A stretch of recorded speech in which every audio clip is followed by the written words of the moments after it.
call the work session to order of Tuesday, July 26th. The second agenda item is citizen comments for items that are not on the agenda. And there was someone that wanted to... Hi, y'all. My name is Doc Bennett, here with you again. First of all, I'd just like to take a second and thank you for meeting with Stephen there the other day. Wonderful guy. Absolutely a wonderful thing that you took a minute to listen to his expertise and his point of view. I got to say personally, I'm still a little concerned about the verbiage about plainly audible. That just is so subjective. Don't know what we can do about it. Stephen and I talked yesterday, and we're going to meet with Kimbrough's. We're going to meet with the Bungin' Up Pig and any other venue in the town that would like to take advantage of his expertise. See if there's a way to tighten up the windows. See if there's a way to add some sound absorption. Just want you to know that we really do want to work and be good neighbors for the cause here. Thank you, sir. All I got to say. Thank you. Okay, presentation report on Blue Bag program. Becky's here to talk about where we are a year into our Blue Bag curbside residential recycling program. We entered into this about a year ago, and our expectation of this would be at least a 3-year pilot program. And we said all along that we would track the progress, track our performance, and continue to report that to you. We've been doing that throughout this first year, but since we're at our 1-year anniversary, wanted to take a special opportunity leading off this meeting to walk you through where we've been over the past year plus and the kind of progress we've made in terms of curbside recycling. I'll let Becky take it away from there. I want to let y'all in on another little item here. We're using a new program. Instead of PowerPoint, this is called Prezi. And we can thank Melissa for that. She found this. It's different and it's fun. It's easy to use. So we'll take it away with that. What we wanted to start with is looking at the 1-year timeline. And we actually started in March of 2010.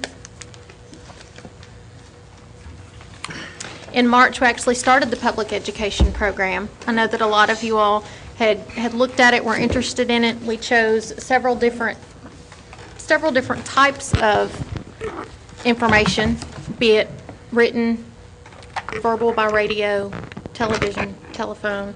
Talked to a lot of people on the phone that had questions early on. This was one of our inserts in the utility bills. This came out Mother's Day. This was the red, white, and blue bag insert that was in the utility bills. And then we designed the brochure, and this brochure actually covered not only blue bag, but all of our solid waste services. So it served a much bigger purpose than just blue bag, but it has also helped us spread the word and offers answers to questions that pertain to other services that we provide. And then Buddy was born. We celebrated his birthday not so very long ago. In May, the retailers actually started stocking the blue bags. We had several, the Home Depot, Kroger, several of the places actually had special displays. We're willing to give away, give away bags, give away brochures, whatever we wanted. In terms of public education from them, they were pretty receptive. They were glad to help. Several places stocked them early on. Several places had trouble keeping them in stock. And then we also distributed the stickers that lots of folks wore to remind people at the checkout to get their blue bags. In June, if you'll remember, we had ordered 3 trucks, and we also distributed the brochures and bags to 18,500 homes. We did that by tying them onto the rollout containers. Here's our truck. Again, we used the mini packer truck that we could easily convert back to a garbage truck if we chose that wasn't the route to take after 3 years. We chose not to continue the recycling program. This is how we tied the information to each rollout container. And lots of folks, that was a comment, a lot of folks said, hey, I never realized, but I was glad I got it that way. I had the bag and also had the information and everything right there at my hand. This was basically just an example of the package we put on each container. And what we did was we traded 3 of our full-time employees over to the recycling division for 5 part-time folks to fill in the need in the collection division.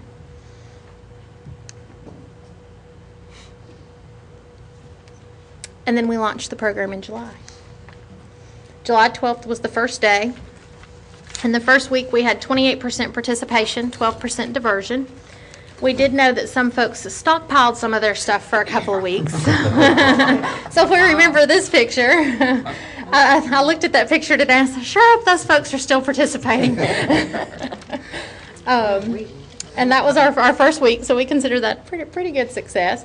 We started to spread the word through special events, public education booth at special events. This was a couple of folks from our Sustainability Commission that volunteered to help out. And of course, we introduced Buddy Blue Bag July 4th of last year.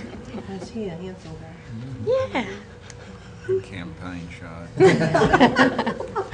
The first quarter results, 34% participation, 11% diversion. So we saw a slight increase. Folks were starting to get the word. In October, we continued our public education. We realized we needed to spread the word, no styrofoam, no glass. We were starting to see some contamination there. Second quarter results, 41%. Didn't know we had so many stars, did you? A lot of male models around here. Second quarter results, we had 41% participation, 13% diversion. So we're starting to see a slight increase in the participation. In March of this year, we actually partnered with Leadership Franklin, and they created a video that went out to several different places, as well as the magnet that we sent out in the utility bills.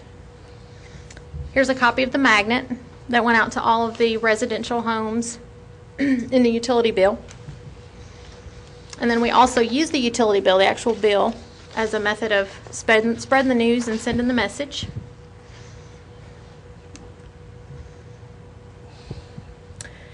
We distributed the video to all of the Franklin Special School District elementary schools, as well as 9 of the Williamson County schools. And we've hosted, this is Liberty Elementary. This is our break room. We had, it was like 70 to 80 kids from Liberty Elementary that came to watch and see. And it was a great day. It was, we had lots of interesting folks and interesting questions. But Nate was Buddy in the back. If you know Nate, who is, he's our foreman in our collection division. So he was also and Mike's his helper. So media response, we had lots. Several newspaper articles, radio interviews, television story, YouTube. We had several YouTube hits. We also had several folks that had questions on Facebook, as they continue to. In the weeks following, the average participation did rise as high as 51%. Diversion did stabilize at 13%, but it did show that we had lots of folks that listened and lots of folks that got the message. And that was just after the partnership with Leadership Franklin. We got a lot more media. Kevin missed too. Third quarter results, 39% participation and 13% diversion. So we're starting to see it level out. Fourth quarter results, 44% participation and 13% diversion. And Buddy's got thumbs up there.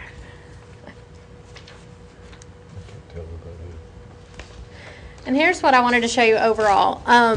This graph basically does show you that over time our participation and diversion are going to vary some.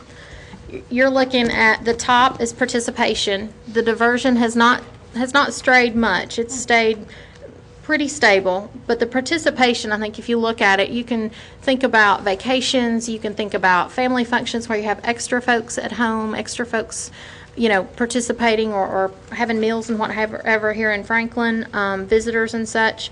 But I think we're always going to see the participation fluctuate some. One of the goals we have set is that we would like it to stay around 50% or higher. So that's one of the goals we've set for the next year. The average overall for this year was 40% participation, 12% diversion. Well, as I said to my neighbors, there are two reasons you don't recycle.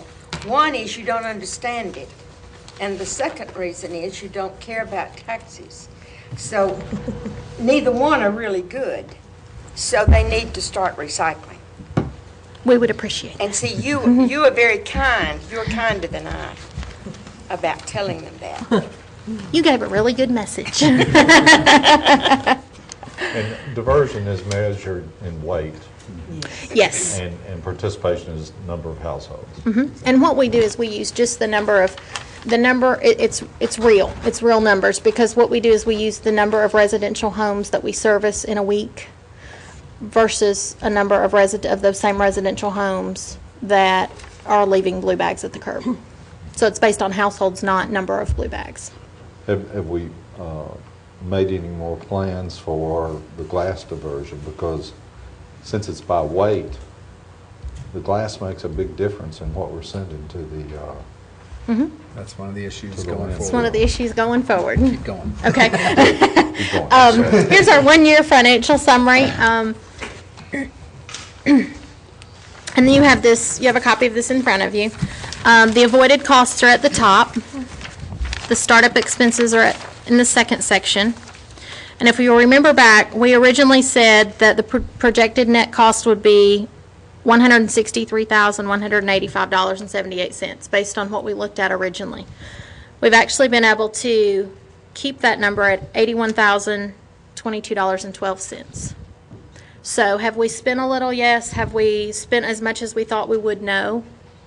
Have we reached our goal? We reached our participation goal, not necessarily our diversion goal yet.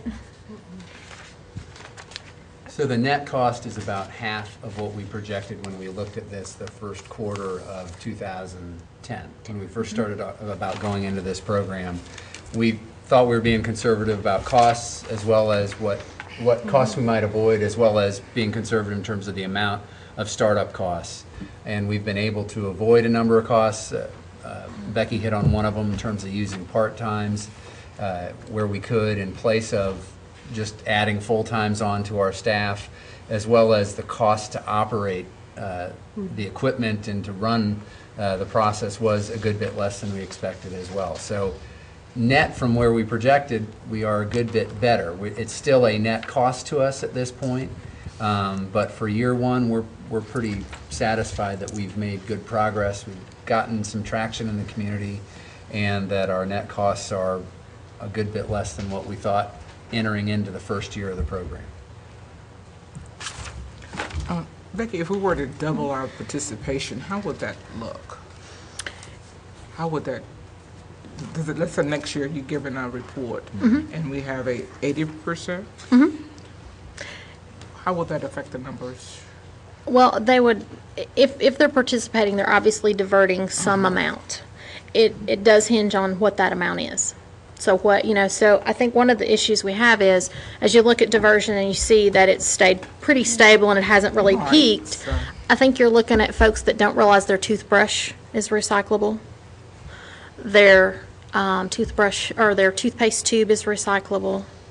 Some folks don't realize the plastic milk jugs. They don't think of the plastic so much in a jug versus just a bottle. But we've had a lot of phone calls of folks that will say, is a cereal box recyclable? Sure.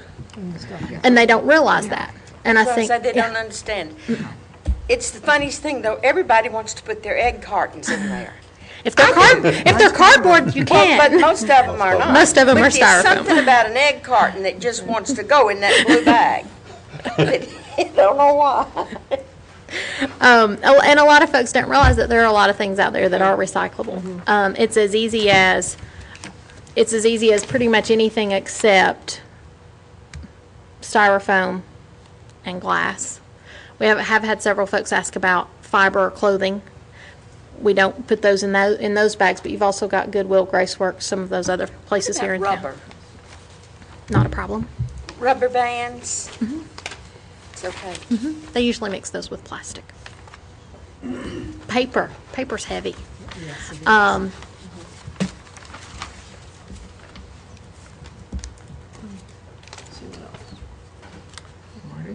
I will tell you that one of the things that I have not said a lot and have not emphasized a lot throughout this program has been, or throughout the past year, you know, we've come to the public and asked for help. We've said, okay, it's time. We've offered this program. It's time. We've asked for help. Our landfill tip fee went up. Fuel is high.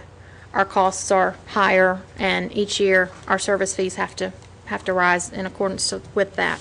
One of the things that a lot of folks don't realize is that with the brush that's left curbside, we recycle all of that into wood chips, and it's used usually at the Williamson County landfill. A lot of it, depending on the season, goes with the parks and their walking trails, goes with the disc golf course. So we're keeping that out of the landfill and recycling it or reusing it in a different way. So that's one of the highest numbers on here.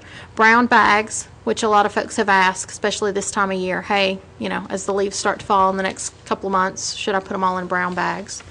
Those are going to the compost site at Lula Lane that the street department takes care of.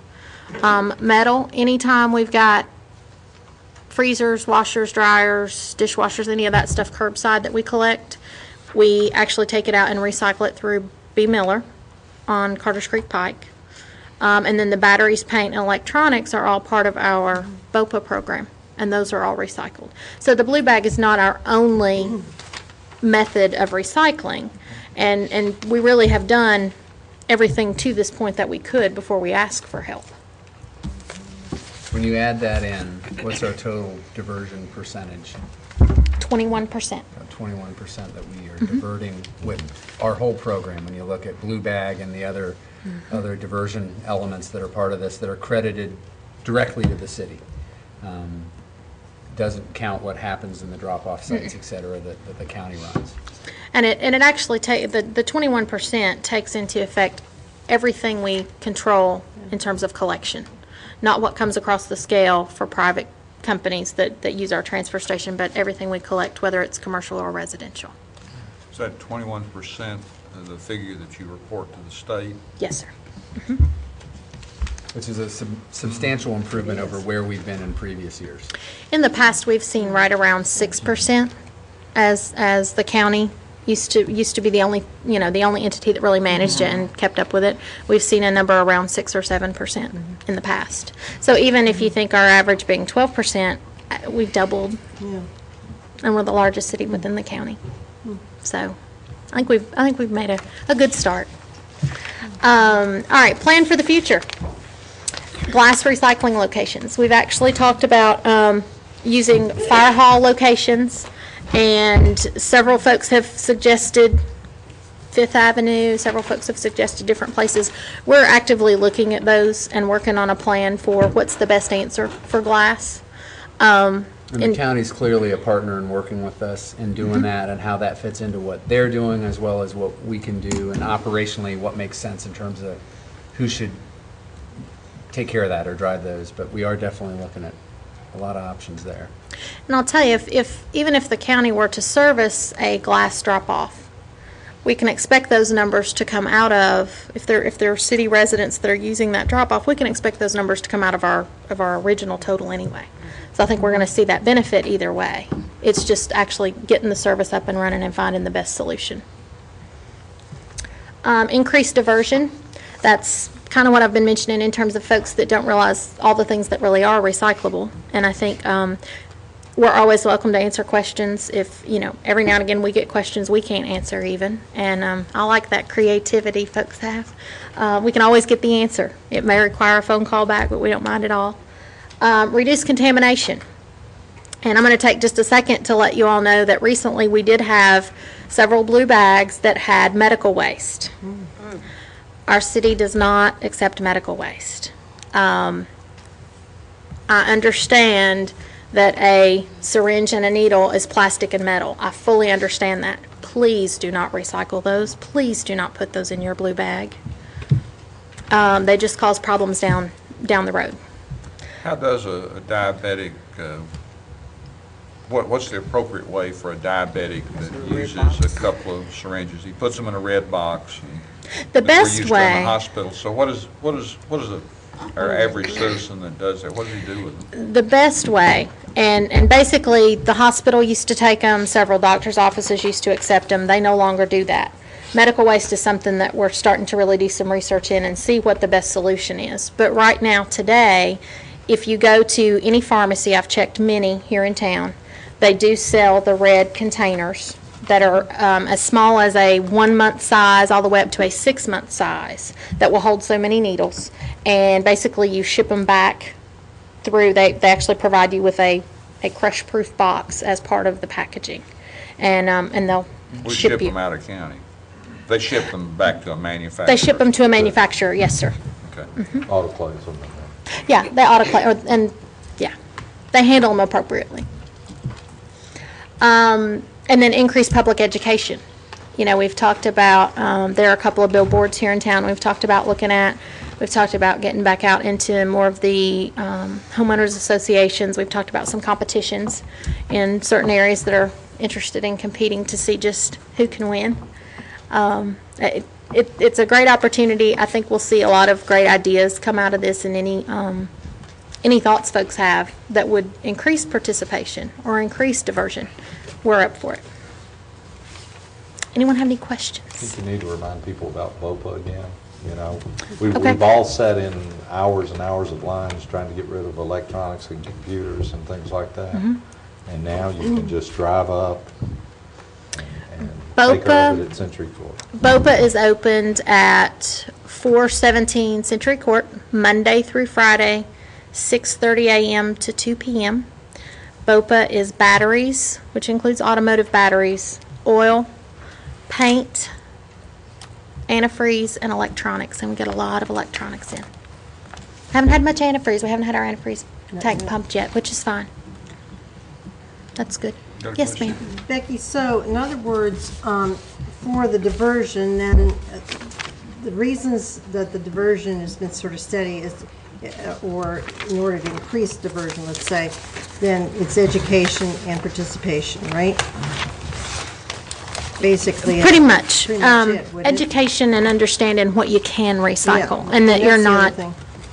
Yeah, I think we need to concentrate on that part of the education of what you can recycle, because just saying some things here today, like the toothpaste tube, a lot of people wouldn't know that, and would you suggest cutting it open and cleaning it out first? I mean, a lot of people aren't going to take the time to do that. No, But you don't have to do that. you don't have to do Yeah, that. okay.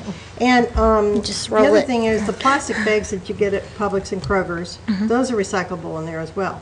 Yes. But people say, okay, plastics, you get the different numbers of plastics, but they don't even, to see them on the back end of it's hard to read sometimes. So people don't know which plastics are recyclable. So could you tell us maybe what plastics are not recyclable? Any plastic except styrofoam Okay. is recyclable. Good enough. So if it's That's a number 5, or if it has a triangle and it's Yeah. actually a harder plastic that's probably a 7. I'm trying to think off the top of my head. Some of the things I've seen, if you have the cleaning wipes that you pull out the top, and it's kind of a harder, Yeah. Yeah. that's So recyclable. all the plastics, really, All all of the them. family of plastics. And I have a bag full of stuff that Yeah. we've kind of collected over Yeah. time that, Yeah, I think you're absolutely right. People just don't understand that, and it's a whole process. But the other thing I wanted to ask you quickly, since, you know, people are watching and people go back and review these tapes, the paint, do they need to dry the paint out? no. Okay, don't need to dry the paint out in the paint cans. And let me clarify that. What happens is we do not want paint in rollout containers at all. If it's dried paint in a can that's pretty empty and it's just dried up in the bottom, that's okay. The key to paint is that when it's liquid, it causes great problems. So, and whether it ends up on the truck or in the street or in the stormwater drain, you never know. So paint that's brought through BOPA doesn't have to have any special treatment other than just be in a labeled container, so that the folks that are there, as they accept it, they know if it's water-based or not. Okay, so let me ask you one more question on this, because I think it's important to know. If somebody has a metal paint can and it's all dried out, I mean, there's no paint left on it, do they throw that in a blue bag? They can? Yes, ma'am. And how about all electronics? All electronics. Great job. Thank Thank you. Good stuff. Thank you, Becky. Thank you all. Any comments on item number 4, consideration of event permit for IPF Walk for Next Breath to be held on October 15th?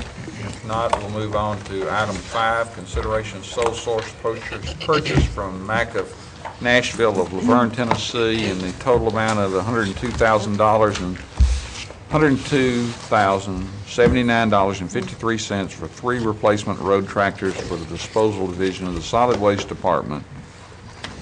Let me let Becky address this specifically, but we have the opportunity to replace some underperforming units at a very good value from the vendor that we originally acquired the units from. Let me let Becky take you through the specifics on that. Basically, we purchased 3 trucks over a year and a half, 2-year period of time. They had the new emissions. You've heard us talk about the new regeneration system, the new emissions, as they were supposed to have. And basically, we've had a lot of problems out of those, and as other folks have. Mac of Nashville has come forward, and it wasn't so much that we had spent a lot of money on them, it's just we couldn't keep the trucks on the road because they needed the service to those systems. And so Mac of Nashville has come forward and said, we value the relationship we have. Out of good faith, we would like to trade you 3 2012 models for this price for your 3 2009 models. And it was, it was all out of good faith in what they wanted to do for us, and they valued the relationship we have.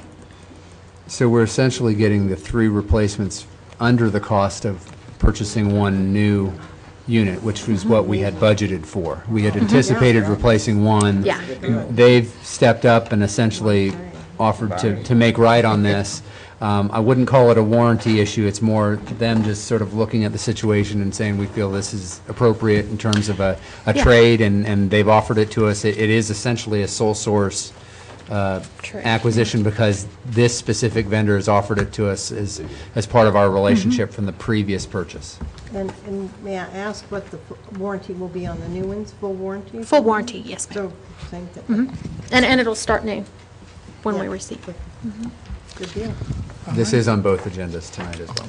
Number 6, consideration of construction contract award to Civil Constructors, Inc. for the Jackson National Life Dual Power and Voice Data Feed. A little over a year ago, we came to you as part of the economic development opportunity with Jackson National Life and the relocation, or the location here of a regional headquarters and about 750 new jobs that brought.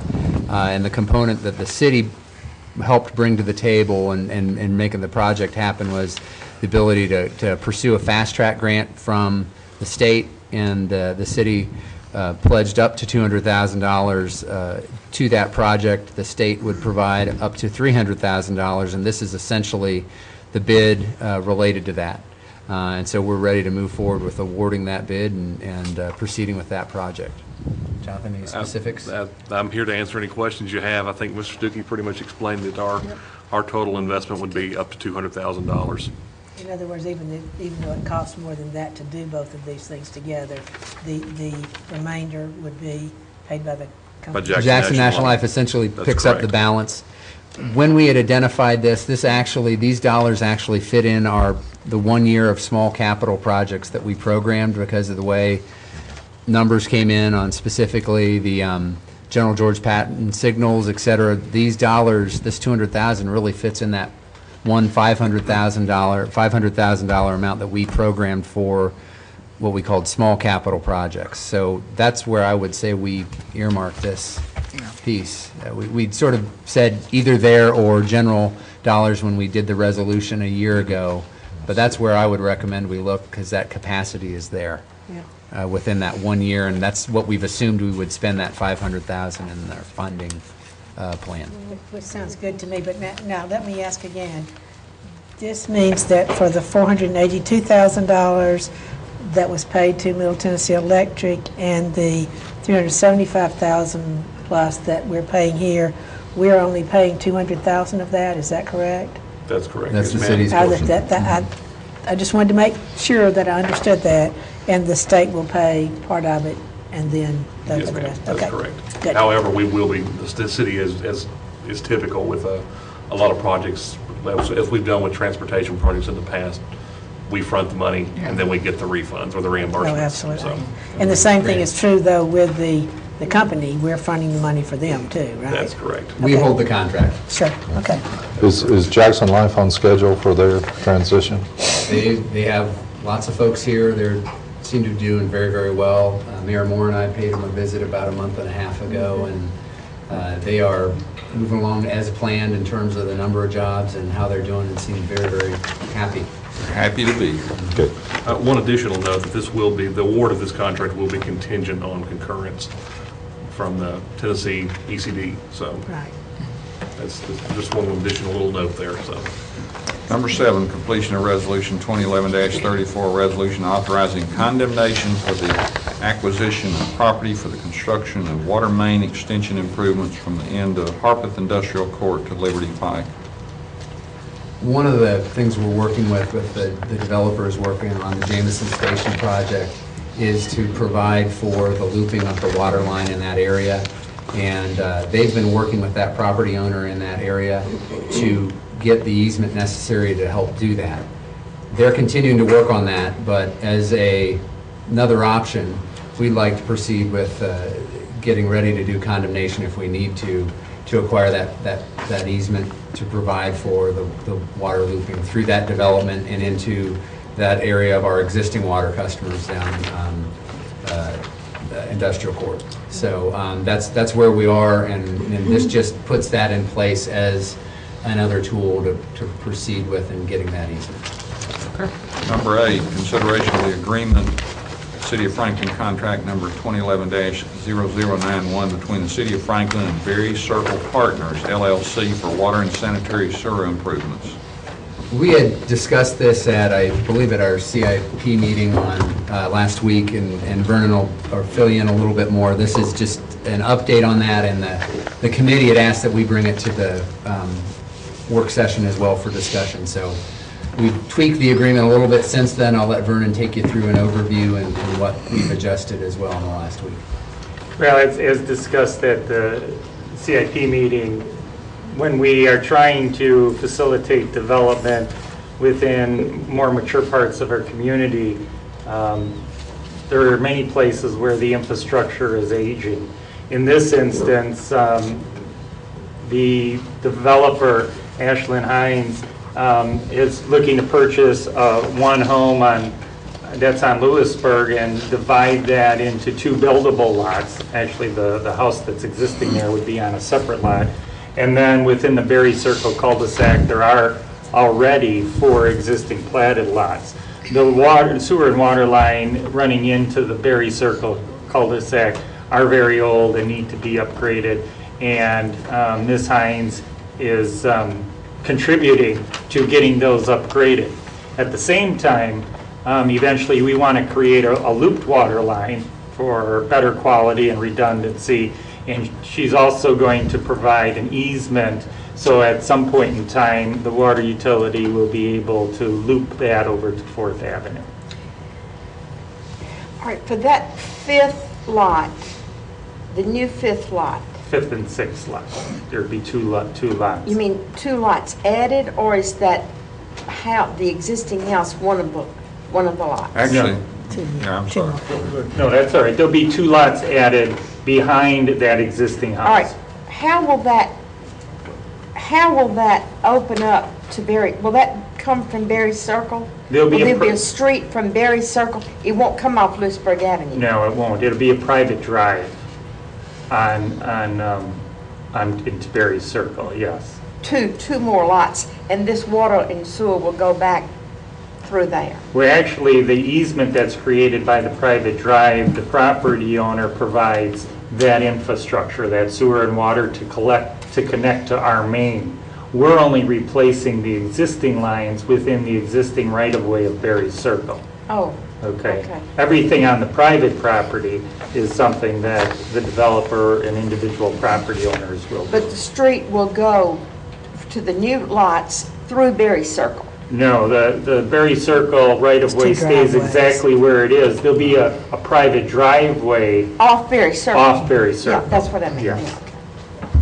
Now, to accomplish the water loop, we've got to have an easement that goes through part of O'More. Actually, yes, we'll have to contact O'More at some point in the future to obtain an easement through the rear of their property as well. Okay, but this will be part of that process that, Not at this time, no. That's just for future. And the easement we're obtaining from Ms. Hines on one of the existing lots gives us that ability to complete that much easier than trying to do it after the fact. And then you would also have to go through some of the properties on Fourth Avenue. Actually, there's an easement there already for most of that distance. So this is a natural connection. Kurtz, Go ahead. how do we come up with the 9,776.84? How did that figure for the developer? Well, the existing line within the Berry Circle right-of-way is a 2-inch water line, and we are going to upgrade that to an 8-inch line and put a fire hydrant on the end, and it's really the difference in the upgrade from Okay, between so- what's existing there to put into the 8-inch line. It's just an odd number, I was just wondering. Well, yes, and we calculated Based that on- out. I should also add that the $10,000 donation towards the sewer, which is in addition to the $9,700, is simply to have that work completed this year, and it's about a 6 to 8 week process to complete that.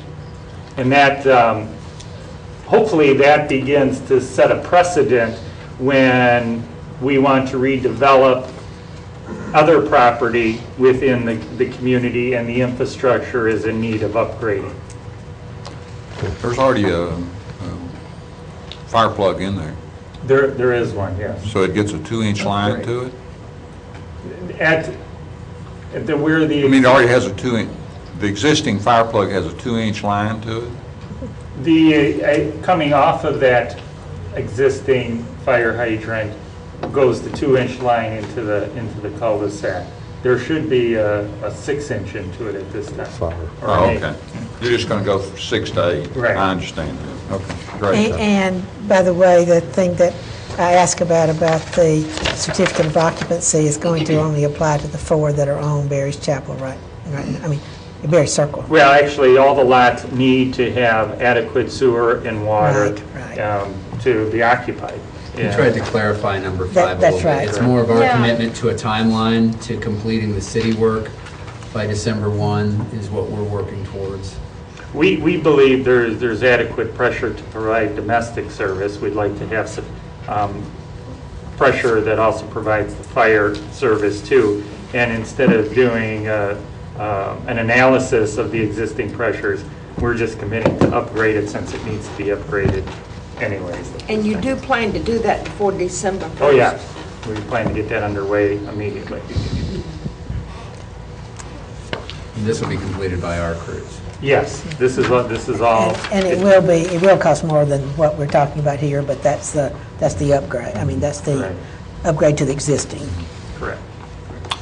Number 9, consideration of change order number 3 with the Parks Companies for the McEwen Drive Phase 3 roadway project in an amount of $39,059.94. Any question about that? I have one question. I'm reading this, it's here. During preparation to install electrical duct bank system, it became apparent that an existing 8-inch Mallory Valley water line was in conflict with the proposed location. Do we not know these things beforehand, Jonathan? I mean... In this particular case, the survey on the design plans did not show that 18-inch line at all. So we were dealing with a fairly old survey. It's one of those issues where the plans and the design itself it hung out there for so many years that It's too old. yeah, it's Yeah. one of those things I where was wondering about that. the survey I said, was why out there for so didn't it long. show up? Yeah. And by us doing, this is similar to what we did, I think, 2 weeks ago. This, by doing the change order directly with you through this, allows us to allocate this to the state money that's in this project as well. So that's why we're bringing this to you specifically. Even though you've given us a contingency, this is better for us in terms of accessing the state money. And one thing I wanted to bring up as well, that the caption was done, we were still making a few negotiations with the contractor as well. In your package, you'll see that the actual change order amount was reduced a little bit from Yeah. 39,000 to 32,800, Yeah, so good. roughly the $6,000 came off. Yeah, it was 39 at one point, it's now 32, so when you approve it, we'll be at 32. It'll be at Does there 32,800. need to be a motion We'll tonight? need to amend that amount to the 32 when you deal with it at the 7 o'clock meeting. 32? Correct. And then if they do, it says future irrigation lines, then they won't have to disturb that road system? That's correct. That'll be- That was the purpose Yeah, of that. Yeah, yeah, okay. Just want to make sure. Number 10, consideration professional services agreement, City of Franklin contract 2010-0098 with Little John Engineering Associates for design of Eastern Flank Battlefield Access Road. This is, we had an exciting announcement a week ago about additional state grant money coming into this process for $500,000 into this project. We had already allocated $369,000 towards the completion of the project over a year ago. So we would like to move forward with design. We are still working through some aspects of that design. The participation of TDOT, that money's great. The federal money that ultimately that comes back to is welcome, but it also brings with it certain elements, certain strings that we're going to have to work through. So there may be some additional scope that we're going to have to put in this design. This was a design that was originally done when we weren't certain, or design negotiation that was originally done when we weren't certain of this grant participation. So there may be some adjustments we make to this. But we're trying to get this moving as quickly as we can, just so that we can start working through those issues. We've had some initial discussions with some folks at TDOT. They really just want us to propose what we're looking at, and then we'll work together back and forth on what the implications are for them in terms of the grant money, and how we work through that, and how that may impact the design process. So you're not voting on this tonight. This is the initial, this is where we are at this point, but we are going to continue to work through these issues, and it may impact some of the scope of the design and the project overall, just given what you have to work through with grant dollars. Well, my question was, in reading this, it said there could easily be an impact on the design, and we wouldn't know that until September or October. What effect will that have? I mean, are we we're making some changes to the design, and then whenever October comes, we'll have to make further changes? I really was just wanting to know, what is the impact here? And maybe I ask, what is the purpose of making changes, in July, and then having to make changes again in October? Well, what TDOT's trying to do is move along together all of the enhancement grant recipients, sort of meet collectively with them, and then kind of move all of those new grantees through the process together. So that's what that September, October timeframe is, because they're announcing rolling these enhancements out over the next month or two, and then they'd like to meet with everybody.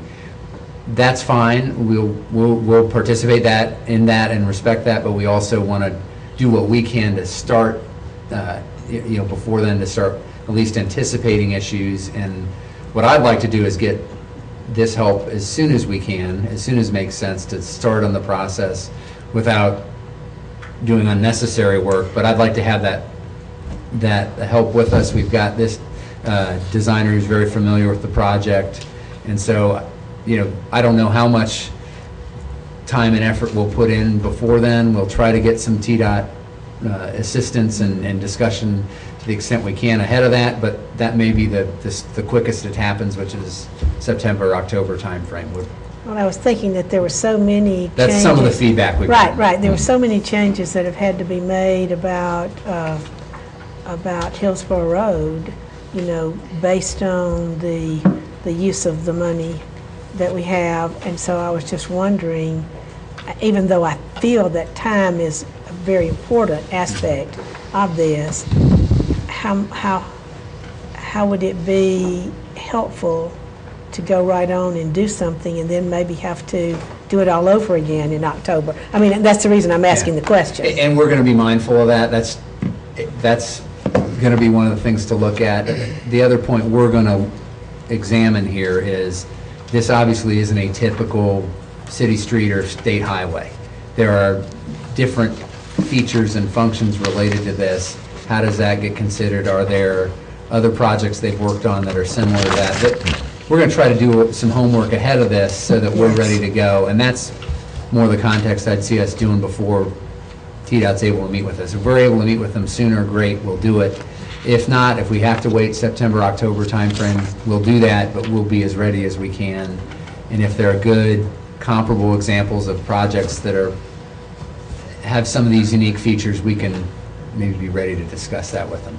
How many years are we responsible for when, if we own the property and we want to do something to it, and then the state comes in and says, well, we're going to give you a grant, but you got to go back and do all this stuff. How many years are we responsible for in that? I can't answer that definitively. That's ridiculous, that we have to go back that far. We've owned this property. And just because... We don't know that necessarily will, we don't know what extent that'll be an element in this project. It's been in others, but we I hope it don't. won't be an element at all. We're working on that issue too. That's one we've discussed already. So we're really not expecting Littlejohn to have a finished product anytime soon, but then they would participate with We'd have TDOT them with on some of board. these. Yeah, we'd want to have them on board so that we're as ready to go as we can, either before that timeline or if that's what TDOT sticks with, then we'll live with that, but we'll be ready to go when we sit down with them. And this may very well change in the next 2 weeks as we adjust a little bit and anticipate the kind of work they may have to do for us. But Because work has already been done, obviously, that we had the plan from whatever year that was. we've got information already. Which is not going to be built the way that we had it planned Yes. then. And I see the reason for that. I just was concerned because there have been so many little aspects of the Hillsborough Road that has had to change, and I was just thinking, that we're not looking at that many months to wait until we see what they're expecting there. I guess Quite another thing, gracious with your grammar.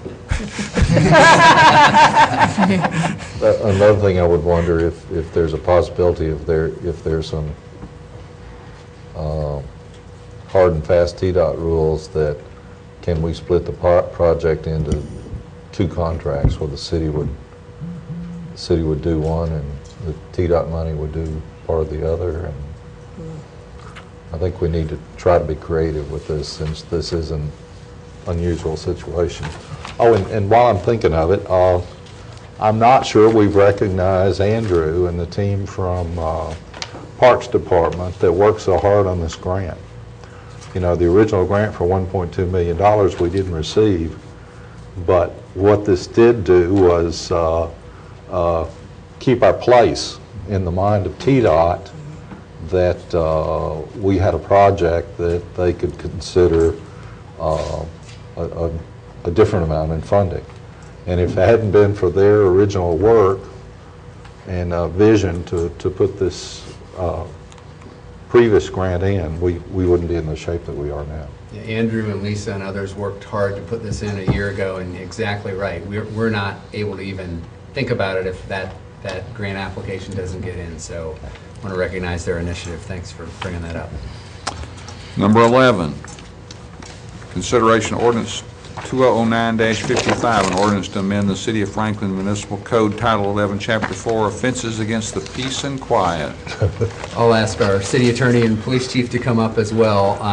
The board had deferred this from our voting meeting 2 weeks ago to come back and just review and maybe answer a few more questions. As had been addressed earlier in the meeting, we'd also been asked to meet with an expert in the field of sound and go over with him. So we're glad to answer any go through any question and answers with you. I'd like to cover a few things with you up front, and then we'll get into any questions you have. I'm passing around a page that is from Mr. Durr's website that just gives you a sense of where he's focused on and what his background is. He really works with entities to look at their existing sound systems, how they function, how they best can work, both in terms of enhancing and being the highest quality it can be within that venue, as well as looking at issues in terms of how it impacts neighbors and surrounding areas. But he really works with those sound systems. In fact, his predecessor company, Durrell, did work for us in Cincinnati on the football stadium. When we had the stadium constructed and the original sound system installed, there were some issues and concerns with it. And actually, in my former role, we brought Durrell in to help us review that system and improve that system and make it function better. So that was his predecessor company, and now he works here. So we did sit down with Mr. Durr a week or so ago, gave him the ordinance itself, went through the issues that we were looking at, and I'll try to give you a brief summary of the feedback we got from him. I think he confirmed that the time frame issue that we were honing in on a specific area of time was a good idea, a good way to do it. He didn't necessarily weigh in on what times he thought were best, but defining a window of when it's allowed, when generally sound is permitted to go, and then when you enforce a certain standard, and providing those specific windows of time and a weekend designation and a weekday designation, he thought was a good way to go, made sense. Focusing in on amplification specifically, again, he thought was a very appropriate place to be. Where we had a little more dialogue on would be using distance versus using specific sound amplification measurement. And we sort of discussed pro and con with that. I think he would tends to lean towards a measurement because that's what he's used to working with. But as we talked to him, he said either one, you're going to potentially face a challenge on how effective it is and how good a measure it is. There's not one, better than another. They each have an element that is going to be or subject to challenge or concern. And one of the elements with specific measurement was that the decibel A or C or the different types of decibel measurements that you can use have a limitation in terms of getting at specifically the low bass rumble impact that people feel and are often most irritated by. That does not necessarily come through, especially on a dBA measurement. That was just an observation that he made that I thought was interesting because we wanted to specifically understand where we might get challenged on either one of those from anybody, a business owner or a resident. I think that it's kind of where we left it. He said you're kind of facing the similar challenges that others are facing in other places across the country that are working with it. We did get a sense of what kind of work he's doing with cities and the nature of what he's doing. For example, in Austin, is he's really working with specific venues, and his efforts are being paid for by a combination of the city, the developer, and the individual venues to help go in to those specific venues and look at their systems, help them understand the best way to use their system, both in terms of what happens in the venue as well as how it might impact those around it, other neighbors around it. So it's really very much focused on sound systems and his expertise in that. So that's kind of where that discussion went. It was helpful, but I think one of my takeaways was there's no magic formula or no silver bullet in terms of how you exactly do this. I'd like to ask David Rohinsky, our police chief, to weigh in on his perspective on enforcement and we've done some more thinking about that and how that works. Would like to have him weigh in on that. Shauna's been looking at a couple other elements of how we might specifically adjust the ordinance. I'll have her address that, and also I think we've got some other examples of what's happened in other places in other states in terms of how courts have interpreted some of this too that might be helpful for us in understanding it. So, Chief, take it away. One of the issues that has arisen in regards to the new ordinance or the new proposed ordinance is the subjectivity of what would constitute plainly audible. In one of our follow-up meetings, the city administrator made a suggestion that we think is very applicable and that we could really use in terms of enforcement. We currently have many cassette recorders available throughout the department. If an officer or a supervisor were to respond to the site of a violation, it would be very simple for them to record the audio noise on their mini cassette recorder, take the cassette itself, enter it into evidence, those violations ultimately go to the municipal judge. So as opposed to law enforcement being the ultimate arbitrator as to what constituted audible, what was a violation, we would issue the cite, but ultimately it would go to the municipal judge to make the determination if in effect they were in a violation or not. We think that that would be a good checks and balance on the proposed ordinance. Have we tested those with low decibel, with bass level to see how they pick that up? They're sensitive. I mean, the ones we have are not the least expensive version. We use them for taking tape statements so they can pick up low frequency. But that's a good point. We'd have to make sure that they're able to capture that bass, which is the consistent pounding. Because that's usually the thing that goes through walls and things like that people complain about. I guess the question then is the vibration, which was brought up here, and how does one assess that? Because is that something that shows up on the recording or not? That's what I thought. It does not, does it? But the recording won't capture the vibration itself. And while it's problematic from the standpoint of a decibel meter, capturing the bass itself is problematic regardless of what measurement system you use. If the music's so loud that you can feel the bass from a distance of 100 feet, I'm of the mindset that the cassette recorder is going to be able to capture enough audio to be plainly heard by the naked ear, which is really how the ordinance will read. And that's just backup evidence. I mean, you've got a police officer who's going to testify, and if we had to, we would bring in the homeowner to also talk in front of Judge Taylor, if that's where we need to go with that. It's a good point, in particularly in regards to the homeowner. We're going to be responding to complaints. When we respond to the complaint, it's going to take an officer and a supervisor to issue the citation. So But that's only going to happen in court if they protest the that's correct. Violation. Yes. No, wait. Say that again. It'll only go forward to court if they protest, if they fight the actual violation. In other words, it's been like a ticket, and if they pay the ticket, then... It's a $50 fine. Yes, ma'am.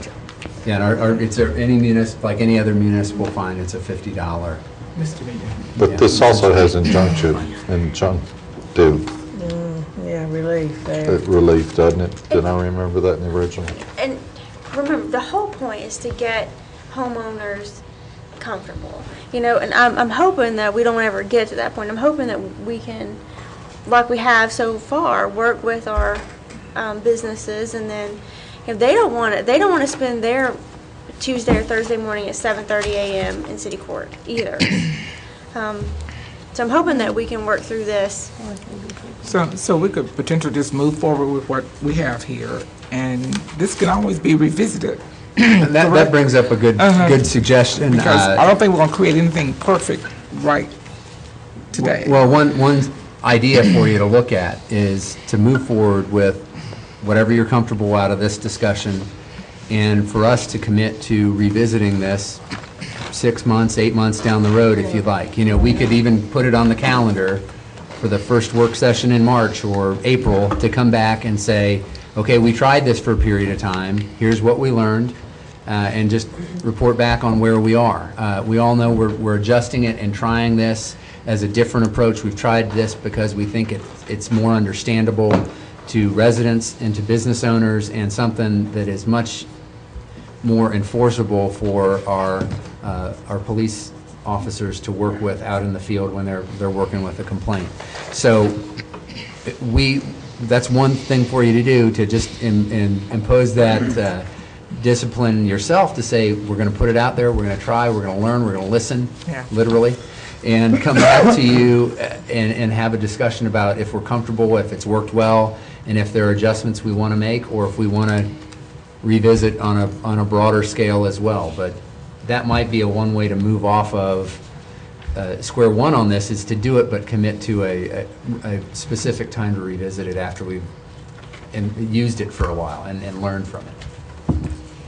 When you talk about the 100 feet, I had a call this week from a resident who asked, is it 100 feet from the property line or the noise? From the property line. Then that, for adjacent property owners, that that has no effect at all. I'm sorry, you mean if they're within the 100 feet? They are within 100 feet. Because if you're adjacent to that property, the venue, the music property, 100 feet, you know, if the lot's only 40 feet wide or long, you know, the 100 feet has no merit at all for that property owner. Well, it may, if anything's really loud, it's probably going to be audible from 100 feet and 40 feet. You know, it's still going to be an enforceable thing at the 100-foot level. If the property owner were to call immediately adjacent to an establishment that fell within that 100 feet, we would walk off the 33 yards. We use them already for traffic accidents. We would walk off the 33 yards. The victim in this instance, or the complainant per se, would not necessarily be the resident, it would be the city. So the fact that that person lived within the 100 feet wouldn't preclude our ability to cite the establishment. Yeah, we would still respond to it. Their location doesn't, the 100 feet is what we use as a judgment standard. Alderman McClendon. Assume that there is a music source located in a commercial or industrial zoning district that is adjacent to a residential district. Which subparagraph applies? 4. It would be 4. And what Alderman Peterson brought this Well, up. then, let me ask you this. Why are we making all of these distinctions based upon property classifications? We are only going to get these calls from residential sections. And I think that we have overly complicated the issue by creating these distinctions when the only callers and complainants are going to be residential people who live near, whether it's a mixed use or not, who live near a residential zoning district. To me, the only place that it makes sense, I have a problem. I just think we're complicating it by having residential zoning, commercial and industrial zoning, when really the only place that this is an issue, and not that the only place that sound is an issue, the place where this intertwining of residence and commercial is really complicated and problematic is, say, Gateway, where you might have someone living on the 3rd floor above a restaurant that has a performer. Now, that may merit some special consideration, but I don't understand. I mean, do we really anticipate that we're going to get a call in a commercial zone from a commercial operator, from a commercial tenant complaining about another commercial? It's just, I don't think it's going to happen.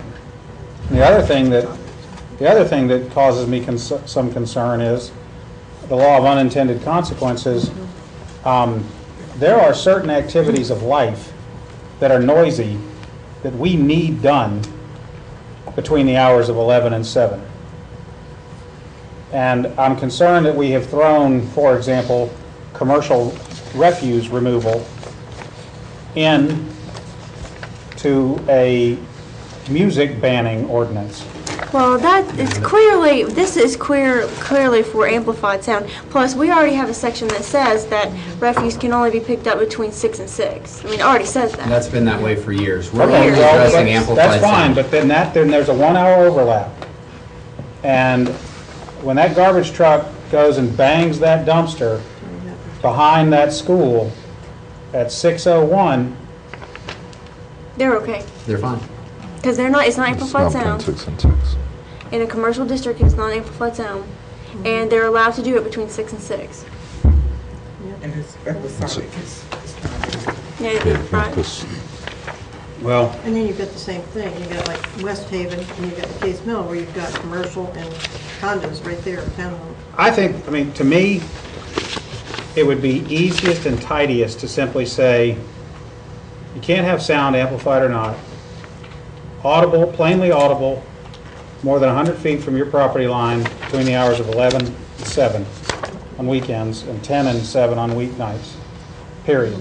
And do away with these zoning-based classifications, because somewhere there's going to be a conundrum Well, the issue between we had. which one applies. When we met with the business owners, what they were concerned with was getting noise complaints based on people who are walking up and down the street that may or may not be visiting their establishment, but they're the ones who are going to have to argue with the police officer that these people who are arguing on the sidewalk or arguing in our parking lot, who may not have even visited our establishment, is being called on us. That's different, okay? Look, we are very clearly creating an ordinance that regulates only a handful of places. Let's be honest, okay? We can go out and name the places that are going to be subject to and cited under this ordinance. This is not an ordinance of general application. Well, it is for the house parties. We are trying to get those two. All right, fine. But any given house party that breaks this rule is going to have other rules being broken too. Let's not be disingenuous. We are making a rule that says that a handful of places cannot have outdoor music or music that is amplified in their building because there's no way to contain it. It just can't be done. They're not studios. They're restaurants and bars. And I just don't understand why we're bending over backwards to create these zoning-based classifications that are really, they're going to bite us because somewhere it may not exist today, but there is going to be somewhere, somehow, somebody who, decides that, well, I'm going to not amplify and I'm going to get in. I mean, we're creating kind of loophole opportunities, and what we're really trying to do here is tell people you can't disturb your neighbors between 10 and 7 and between 11 and 7. And amplified, not amplified, commercial, mixed use, residential, the calls are only going to come from residential. We just, to me, it is much simpler to say 100 feet from the property line, 10 to 7 and 11 to 7, regardless of the zoning classification. I like the fact that the police department is anticipating requiring a supervisor to sign off on it. That, I think, will help modulate, because I know what's going to happen. We all know what's going to happen, right? The minute after this is applicable, there's an avalanche of phone calls the next day. It's going to happen. Okay, so we might as well just be thoroughly ready to defend this ordinance and cite people and change the rules, and that's fine. If that's what the majority of this board wants to do, that's fine. Okay, but I don't see a reason to create these land use application based differences between amplified and not, and between property line and not. Well, I think the reason it was started that way was because it sounded like the board wanted a different standard to apply in a clearly residential area versus a clearly commercial area. Meaning like 50 feet versus 100 feet. Okay, or 9 o'clock instead of 11. Nobody is going to call from Harpeth Industrial Court and complain that the band playing at wherever on the top of that restaurant over there at the factory is that the acoustic songwriters night is too loud. That's not going to happen. And I don't It's either going to call from Miles Manor or Lancaster or not at all. I don't think we're in a much different place at this point with what Shauna's drafted. It's pretty much a 100-foot standard. We are focusing on amplification because that seems to be what really bothers folks. But it's consistent in terms of what she handed out at 100 feet. Now, if the board wants to change that, fine. But the understanding is that amplification comes largely from commercial areas. It does provide a further distinction for residential that it would be sound from any source in those hours so that it could be both amplification or just the sound of a loud house party at midnight could be something that could then be enforced. So it does provide a little additional standard within residential that is not there in commercial. And residential activity. is sound beyond your boundary versus a 50-foot standard or a 100-foot standard. But if everyone's comfortable with the 100-foot standard, regardless of where the phone call is coming from, we can do it this way. I'm okay with that too. To me, 100 feet is within some number of feet of fair. I'm glad it's not less. And to me, 10 and 7 and 11 and 7 is fair. I think you're right that the fact of the matter is it's the amplified bass that annoys people, but it doesn't have to be. It could be a rowdy Super Bowl party that carries on too late. Okay, that your neighbors are sick and tired of listening to. Okay, so we are never going to get a call from a commercial area about a sound complaint. It's always going to be someone calling from their bedroom. And again, if there were someone on Harpeth Industrial Court annoyed by the goings-on down the street in the middle of the night, fine. They have a right to not be annoyed too. I say Harpeth Industrial Court because I think there's probably nobody over there at night. But if there were, fine. If they don't want to listen to the guy whack on the car at the body shop at 11 o'clock at night, I'm okay with saying it's time to stop. So I just think we ought to say 100 feet, 10 to 7 and 11 to 7, amplified or not, done. It's simpler. It doesn't require a resort to zoning maps, and it's a bright line rule. All you need to do is measure it off and have a police officer and a supervisor willing to say, yep, we're 100 feet from that source, and it's after 11 o'clock, it's time to shut it down or write them a ticket. Alderman Burton. I want to know how we deal with the amplified and non-amplified sound at 8 o'clock on October, whatever, school night, and parents put their kids to bed at 8 o'clock in a residential area that has no commercial around it, but yet we've got somebody down the block that has a house party every night. They have 15 residents living in their house, or 10, or they've got 20 people over at the house, regardless of what the scenario is. And we continuously have a neighborhood that's being disturbed constantly. We have a neighborhood in my district that has this problem all the time. Well, that's pretty simple. You set up a dragnet and write about 12 DUIs. Yeah, well, we've already done a lot of that, but the noise still continues. And the noise is there, and it is a disturbing of the peace. So we have that. We have amplified sound. We have sometimes sound that's not amplified. But it doesn't fall within those hours because it's disturbing the peace all night long, all week. I mean, it's not weekends. We're talking weekdays. And then we've got a lady that called me this last week from East Cool Springs over off of Baker's Bridge Road. And I thought she was going to say something about one of the restaurants down there off on Crothers. And she said, no, now, this is a problem.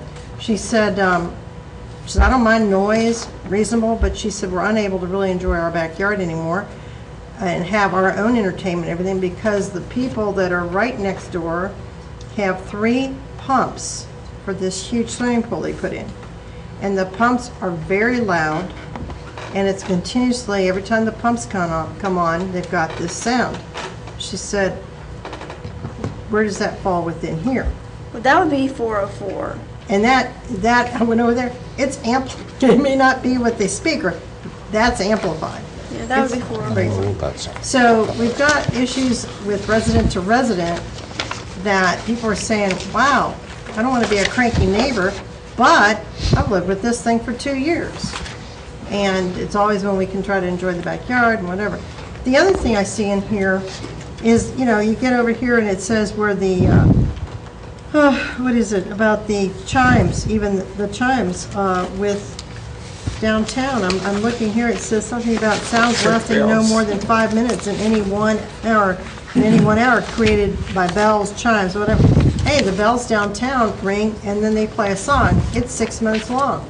It allows what's happening now to continue. Yeah, I don't think it's any longer than 5 minutes. The So Christmas songs. that is not going to interfere with these things. Yeah, the Christmas That's why songs. we wrote it that That's way. why we added it in there because we realized that those bells Darn do. Christmas carol. I know. They do Non-Christian music, yeah. So we changed that. Well, we exempted that. Any chimes. We ought to just ban music, dancing, all of that and be done with it. Well, that's an No, it intent. provides for it. That's why we, And it's I'll not move on to number 12. So, Can we move? but Yeah, well, that's then Kevin we Bacon's have, career. then we have in here something about annoyance, loud annoyance. It says here, which causes discomfort or annoyance to any reasonable person of normal sensitivity. Who determines, and we talked about this too, David, who determines, the police officer determines, are you a normal person of Reasonable. normal He's sensitivity? reasonable. Where are you? 11-404, loud and unusual necessary noise prohibited. That gives us the ability, if you've got a 5-piece high school garage band at 3 o'clock in the afternoon, and you can't hear a police siren, a tornado siren, the music is That's so... really loud. Yes, exactly. But That's what it that's allows intended. things outside of the time frame that are just, from a judgment standpoint, are too much. Well, I would say that the subdivision that puts up with that noise every day is too much. There you go. And how That's do you your- judge that, and how do you make that stick in court? Well, Because you that's have what's to gonna happen. document Lawyers frequency. love the Yeah, I reasonable know. person standard. That's why we spend 3 years in law school, to learn how to argue that. Look, there's only two That choices. concerns me. There's only two choices. An objectively measurable criteria and the reasonable person. That's it. Yeah. Take your pick, Yeah, pick I one, guess so. and drive on. I just think we should just move on, and this is not on the voting agenda for tonight. Let's just test it and bring it back if they're, bring it back. That's what we're here for, too. Let me ask what's then being proposed. Is it this thing right here? Well, Well, give us feedback on that. Dana brought If Shauna you're okay adjusted. with 100 feet, regardless of the sound, then I'm okay to make it one thing. The reason we divided it this way was because the feedback we got before Yeah. was, in a residential area, it makes a difference if it's your next door neighbor versus 100 feet away. And it makes a difference whether it's, a house party or amplified noise. But if you're okay with any sound, regardless of the source, and 100 feet away during these times, we can make it one thing, and it would be very simple. Well, I'm not okay with it, and I would like to see it Sunday through Thursday at 9 o'clock. This thing that you are talking about the children that can't go to sleep. That's All right, there. this is, people, when they call me and Adults next say, door. I have to get up and go to work in the morning, and I cannot sleep. That's too late for those people. I know Donna doesn't like that, but if you, 9 o'clock, if you can go inside and listen to the music at 9 o'clock, that would be my wish for this ordinance. 9 during the week and 11 on the weekend.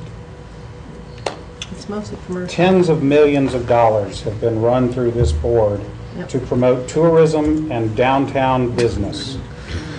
Anyone who suggests that we should roll up the streets at 9 o'clock should never, ever be heard again to promote a project based upon driving tourism or downtown business. Nobody said roll up the streets, Dana.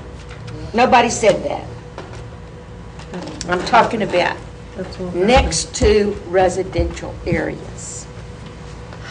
All right, Alderman Skinner. This will be short. I hope that in our planning, as we're looking at Franklin, 10 or 15 years from now, we might consider a entertainment district. Look and see what exists in neighborhoods and where there are neighborhoods that we're having fewer residences, and maybe outline an area that we would be more lenient with these kinds of things for an entertainment district. And then people, as they made plans, they acquired property or decided to buy into that or not, you'd kind of be on notice that this is going to be a future entertainment district that would allow these kinds of things.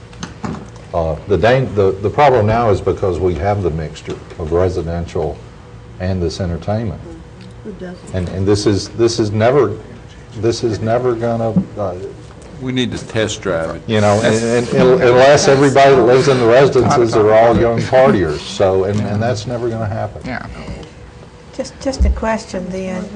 On the residential districts, it's saying no person shall cause, suffer, or permit any sound from, which is plainly audible beyond the property line of the property creating the noise. If you're talking about that in residential zoning, and you're talking about having something that is next to a residential zone, it seems to me that's in conflict there. We're saying within a residential zone, and you have something exactly next to it that is definitely audible beyond the property line. You know, it says beyond the property line of the property creating the noise. It's really residential to residential. So that's the is house what party. I understand that. Targeted but- at. The but- commercial 100 would feet. rule with a commercial venue. Well, if you look at what we have right now, as I understand from page 7 on this back part where it was the red line, what we have right now says sound or noise projecting from one use district into another use district with a different noise level limit shall not exceed the limits of the district into which the noise is projected. That is what we have right now. And have we been enforcing that? Because it doesn't say anything about decibels. It says it will not exceed the limits of the district in which the noise is projected. But the limits were based on a decibel reading. Decibel and distance, the sliding scale. Yeah, there's a chart that'll tell you in what district. I've got the chart here. But That as would I be your say- standards. But as I say, if you look from residential to You're residential. talking about number 1 up there?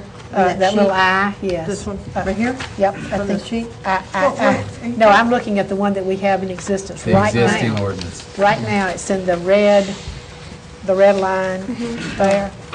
Well, what do you guys think? Do you like having districts that are different, or do you like having one standard across the city?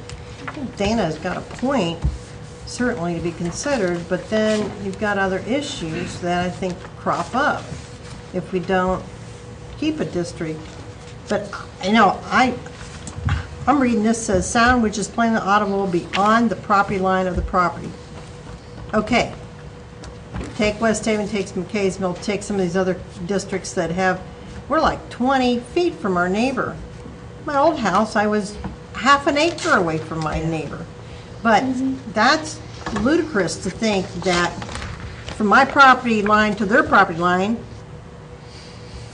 you can spit and get there. I mean, that's not reasonable. Well, it's 10 o'clock at night to 7 a.m. It's not any time, it's Yeah, I within that know, window. but it's noise, audible noise, and I'm gonna tell you, we sit on our patio, and the neighbors over here are out there chit-chatting at 11:30. I'm not gonna call anybody on them. We're over there with some friends have stopped by on Friday night, and we're out there at 12 o'clock, maybe, still, talking, and it's audible. It's very audible. So, those, you know, there's just issues. And I really don't know how to fix that. But I probably would say beyond the property line is unreasonable. Last comment. I will have to say, though, there's a distinction between occurrences that are occasional and ones that occur And he makes every it single big. night. Yeah, if you have a drummer that lives next door to you and that wants to practice when he gets home from the bar at 3 a.m., and that's every night, are you going to be okay with that? Next door, say in a West Haven, where you are 20 feet from each other. Oh, wait, no, I beg your pardon. It's 5 feet from, you can have your house 5 feet from the property line, and the next one can have it 5 feet, so we're talking about 10 feet away. We're talking about 10 feet away there. Provide that. And that's where everywhere, basically now. But my comment is, there is a difference between an occasional situation and one that occurs basically every night. And that part, especially with the vibration situation, is one that I'm still not sure we've addressed. Got to test drive it. Yep. Number 12, we're ready. consideration contract award to Monitoring and Management Services LLC of Hermitage, Tennessee, in the total estimated annual amount of $28,920 for sanitary sewer pretreatment program support services up to 5 years. Are there any questions about that? What is this? This is the ongoing fat, oils, and grease program, and we use a vendor to help do it. This is essentially the same contractor that's been doing it for us for several years. Does a very good job. They've been successful in the bid process. Continuing that service. They're cleaning out the sewers. They where do we the stop up. monitoring for fat, oil, and grease. That if it's coming Issues. from a certain direction and it's repeated, then we write. They assist us in that program, running that program essentially. Number 13, consideration liquor license retailer certificate for Cool Springs Wine and Spirits, 1935 Mallory Lane. Number 14, consideration change order 2 for time only for the Franklin ITS Phase 1 RRA project. Extra 20 days. Okay. Any questions? We're good. Next is number 15. Can we do 15 and 16 together? Title search. Yeah, closing. 15 and 16 together. This gives us a list of attorneys, professional services we can use for these components. We create a list and work our way through the list as we do it. It's not that we do this every 2 years. We just get a list of title search companies and close. And this year we're breaking out title searches and closing companies. Usually we just have one list, but sometimes people don't want to do closings, and so it gets confusing. So we're having 2 separate lists. One, and the only one difference. Okay. Number 17, discussion and recommendation for Eastern Flank Battlefield Hall Facility Management Proposal. This is an issue we've been looking at and wanted to bring forward to you. There are some limitations in our ability to really fully discuss this tonight. There's a component of the conservation easement in the Eastern Flank Battlefield that prohibits commercial activity. Oops.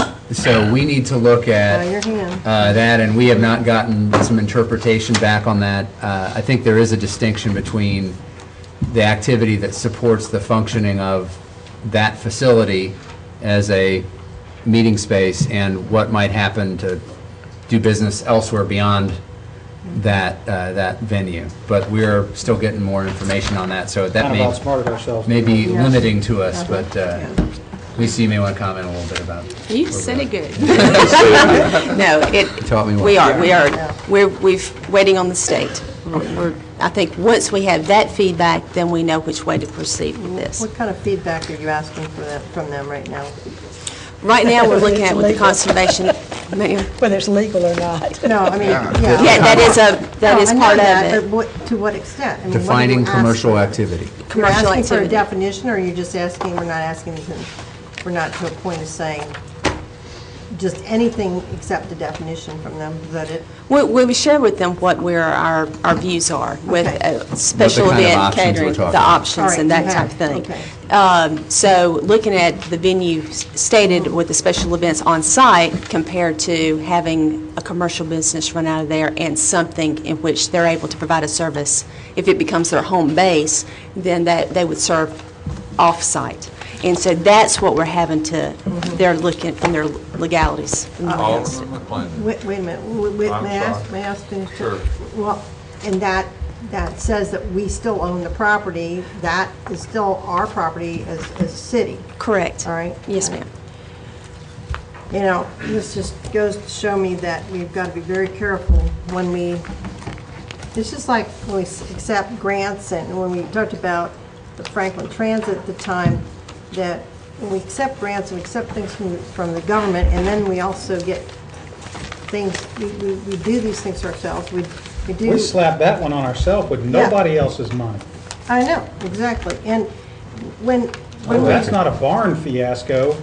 We did that straight out on our own. Yeah, and at the time, knowing that when you designate something with a conservation easement or whatever, how you're going to designate a piece of land, how does that tie our hands? We've got to know those things up front, and we've got, we're not lawyers sitting here, but we need that expertise to come in And I just play one on TV. Yeah. Or you stay at a Holiday Inn. Dana, why did you bring that up?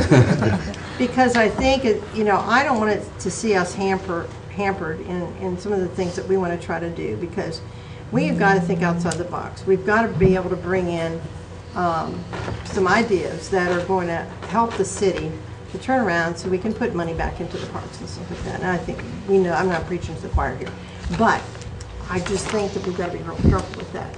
Then once we get that designation or definition, then what happens? If our hands are tied, are we able to go to the state and ask them for some amendment to that, for that facility, if we wanted to? I think we have the option. I think it just comes back before the board. If we can get that answer, it tells us what our options are. We still may operate special events and continue to do what we're doing, but we may need to, if we're really looking at a public-private partnership, then we need to have further discussion. But I think once we have that information to you all, you can make a better decision.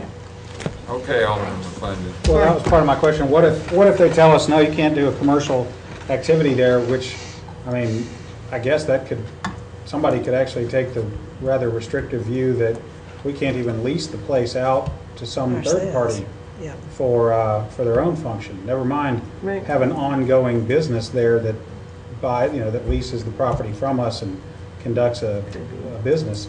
So I think we need to, let's be sure what we currently have permission to do, and then if we have a problem with that restriction, what, if anything, can be done to modify the terms of the restricted, I think it was a restrictive covenant we recorded. Can we change it? Change it or clarify it further. And that's the other thing to ask you all to think about between now and when this comes back up is, what is your vision of what's acceptable there in terms of commercial activity that supports the venue and special events at that venue, and to what extent do you allow any business activity that goes beyond supporting that location? Or can we also, well, I guess this would have to wait till we get an answer back from them, but if we took any money that came from that, from the city, that we put that back into that park system, maintenance and Battlefield Park and correct. We'll adjourn and we'll resume at 7 o'clock.